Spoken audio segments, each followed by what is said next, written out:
Hey, what's going on, Ram fans? Going to get into my Rams up rehash. One last look at this Rams thrashing of the Jags, 35-7 in London, and I'm going to talk some general NFL stuff as well. On the road again, and I apologize if the video is not the best quality. Definitely a different look here, making the most of what I have available to me here, and on the podcast, probably not much difference, but video is going to have a different look. Hey, let's talk through some notes about this game.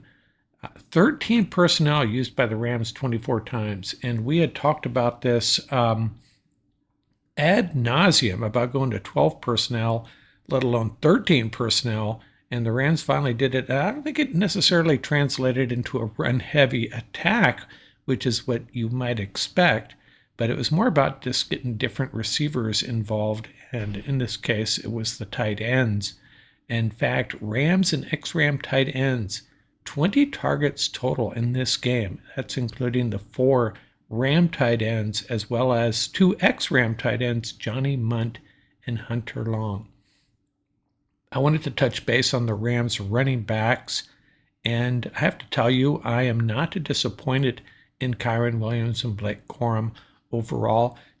Colin Cowherd kind of threw some shade on Blake Corum, saying he's been a bit of a disappointment so far. I would disagree on that.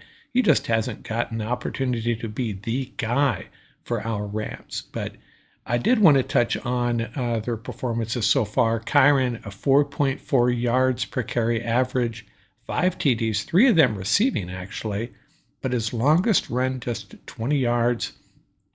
And after watching Jahmyr Gibbs in this Monday Night Football game, man, we could use a little bit of that, couldn't we?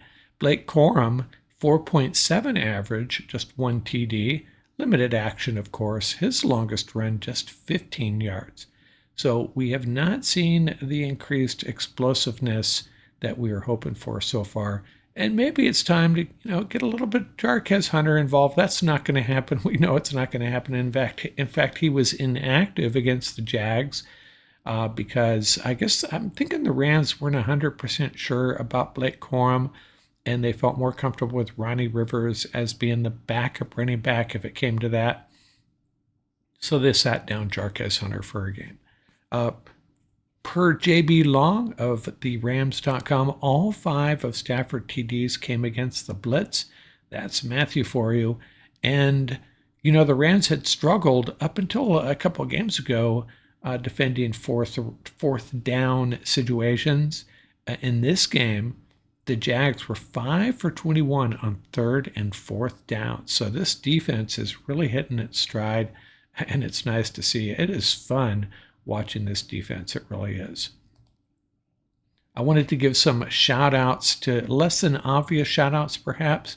Rob Havenstein has been a rock for years, since the St. Louis days for our Rams at right tackle. And Warren McClendon has stepped in for him recently, obviously. His pro football focus grades against the Jags, 71.4 and 65.9 run and pass blocking respectively. So, not bad. Not a bad performance from Warren McClendon. And Braden Fisk, I've heard a few inklings about, sophomore slump, not really playing his best football this year.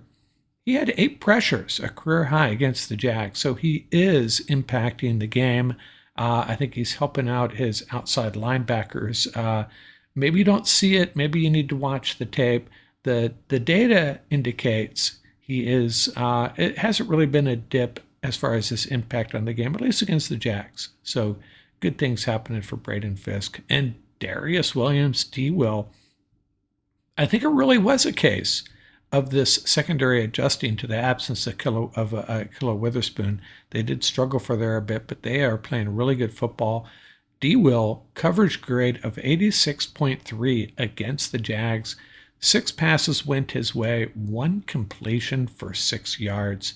And Terrence Ferguson, he had that TD. We all been wondering, when are the Rams going to start, getting him ingrained into this offense?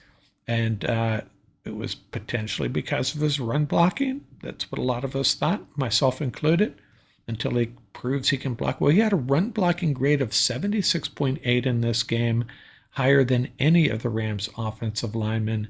And a quick shout out to Emmanuel Forbes. He can indeed tackle. The slight cornerback can indeed tackle. He had a couple of really nice open field tackles in this game.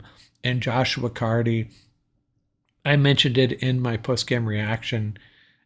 Yeah, they're just extra points, but 5 for 5, split the uprights, looked perfect, looked beautiful every kick in the rain, and hey, that's something.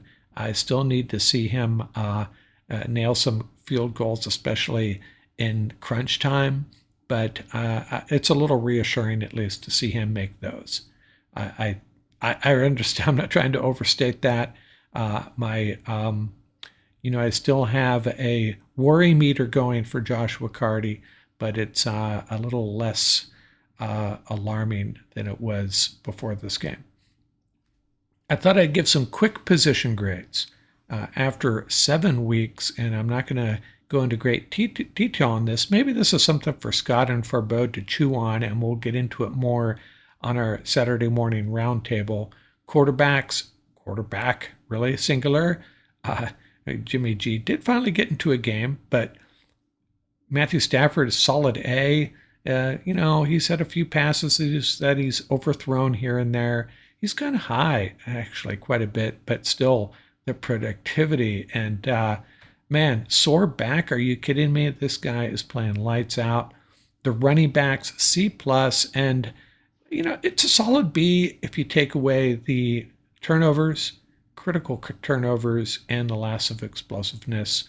But overall, our running backs are pretty solid. Wide receivers an A. Puka's an A+. Devontae's probably an A-, has had some drops. The rest of the guys, really incomplete. They're just not getting their opportunities. Offensive line an A-, and this is really, I'd probably give them an A in pass protection, and I'm just not sure how much of the lack of consistent run production is on them, on the play calling, on the running backs, but no, not really disappointed at all in anyone along that front. The tight ends at B-. Tyler's had some drops. They've been okay. No big complaints to speak of as far as the tight ends go. Interior defensive line, I'm going to give them an A-. I think the only concern there is, we haven't gotten the real good pass rush from our guys in the middle, but we have been better against the run than last year, that's for sure. Outside linebackers, I will go with an A+. I mean, our 3 guys, 3 deep, Jared Verse, Byron Young, Josiah Stewart, pretty darn good. Pretty darn good. I don't know if I'd trade them for any other 3, especially considering how young they are. This group is lights out. Middle linebackers, A-. Nate Landman, Omar Spades, a little bit of Sean Dolak, a little bit of Troy Reeder.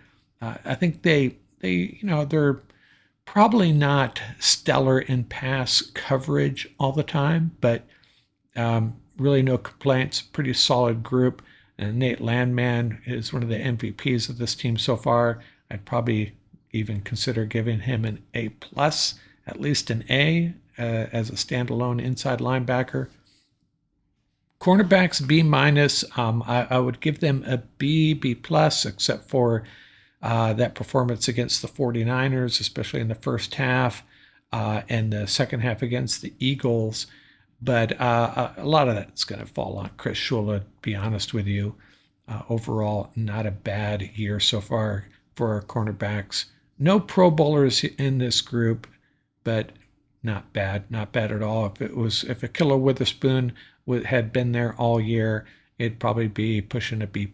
And the safeties, I'm going to give them an A-. The only issue I have with them, not really an issue, but we haven't seen the splash plays that we saw last year. But it's a young season. We may still see them. The coverage units, I'm giving them a C+. Why am I giving them a C+?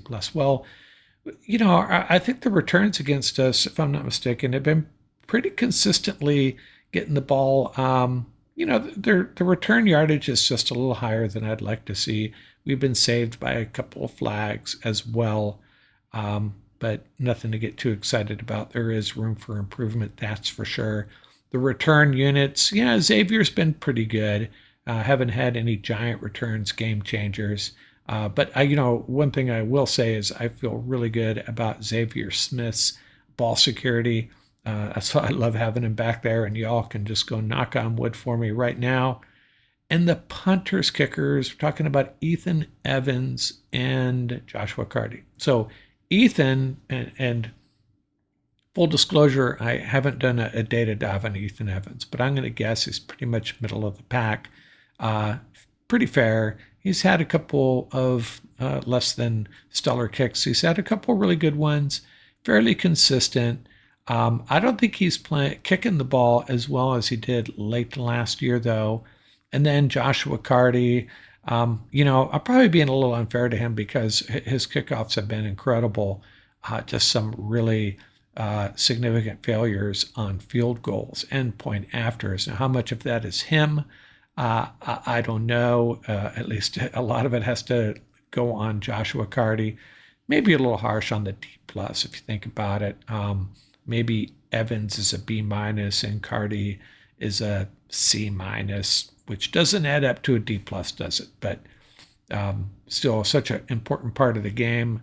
Yeah, D plus is probably a little harsh, but it's impacted our team significantly. Instead of a 5-2 is great, but we could be much better than that with some solid kicking. And let's see. I wanted to take a look at McVay after a bye, and we're coming out of a bye. We have the bye this week, then we come back and play the Saints at home. So I'm going to run through McVay's history coming out of a bye. We have 2017, Rams come out of bye week 9. They go to New York. They beat the Giants 51-17.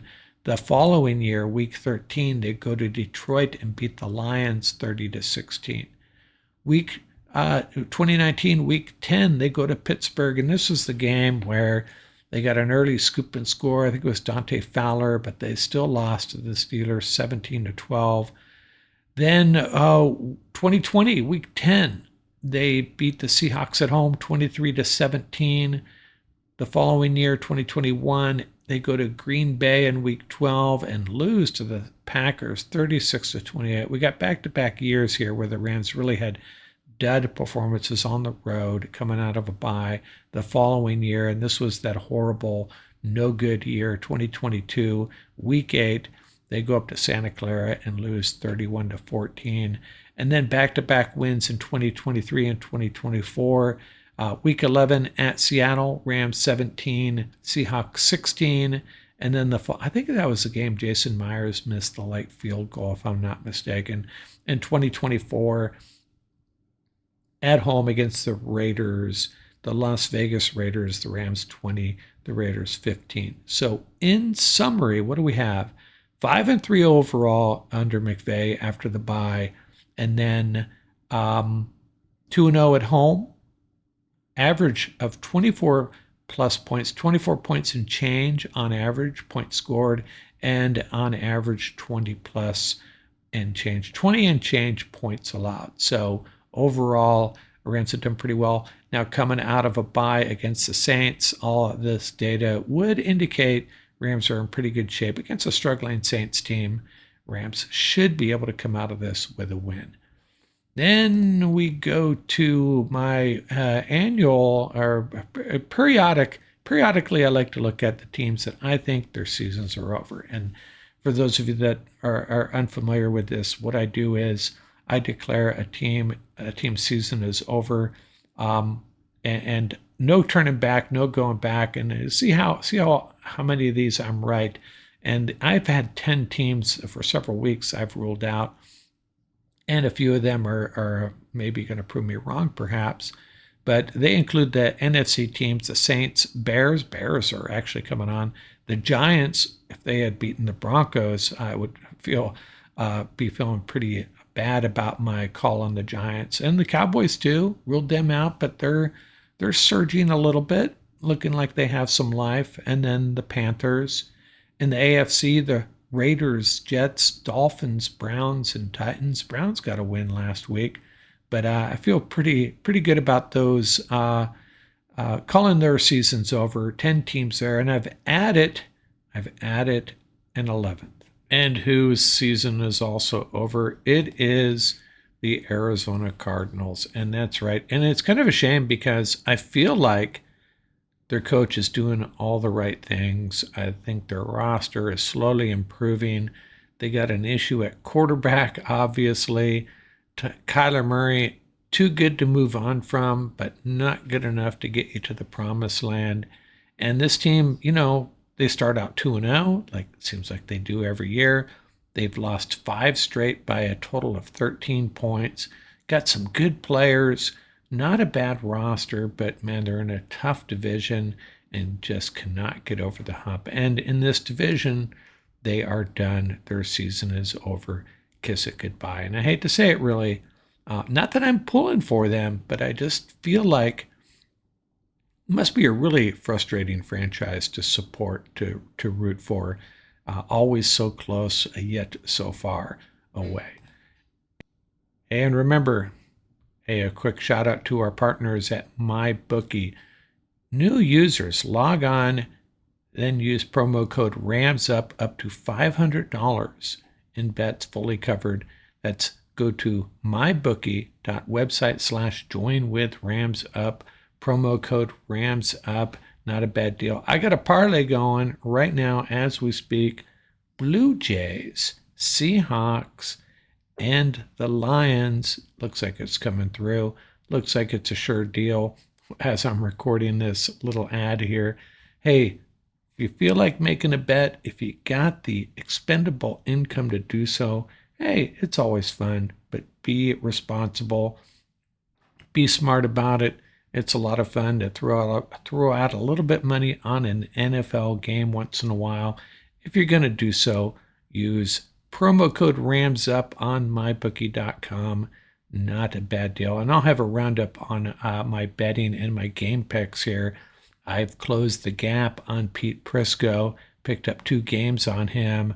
Oh, man, I can't believe I'm behind him at this point, but I am. Beat him the last couple of years, I think. But back to the MyBookie site. Check it out. Promo code RAMSUP. There's no reason not to if you're going to make a bet on an NFL game.